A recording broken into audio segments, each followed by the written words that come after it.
ఆంధ్రప్రదేశ్ రాష్ట్ర శాసనమండలిలో ఎమ్మెల్యే కోట ఎమ్మెల్సీలుగా తెలుగుదేశం పార్టీ తరపున C Ramachandraiah, Janasena party తరపున పి హరిప్రసాద్లు ఏకగ్రీవంగా ఎన్నికైనట్లు ఎమ్మెల్సీ ఎన్నికల రిటర్నింగ్ అధికారి ఎం విజయరాజు శుక్రవారం అసెంబ్లీ భవనంలో ప్రకటించారు. ఆంధ్రప్రదేశ్ రాష్ట్ర శాసనమండలిలో ఎమ్మెల్యే కోట ఎమ్మెల్సీలుగా తెలుగుదేశం పార్టీ తరపున సి రామచంద్రయ్య, జనసేన పార్టీ తరపున హరిప్రసాద్లు ఏకగ్రీవంగా ఎన్నికైనట్లు ఎమ్మెల్సీ ఎన్నికల రిటర్నింగ్ అధికారి ఎం విజయరాజు శుక్రవారం అసెంబ్లీ భవనంలో ప్రకటించారు.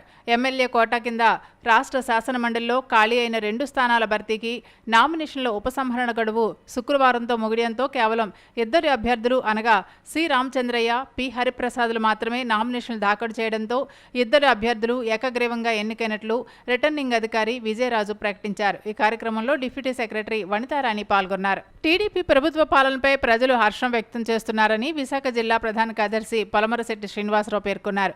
గత ప్రభుత్వ పాలనలో అవినీతి, అక్రమాలు జరిగితే కూటమి ప్రభుత్వం ప్రజలకు సుపరిపాలన అందించే దిశగా ముందుకు సాగుతుందని అన్నారు.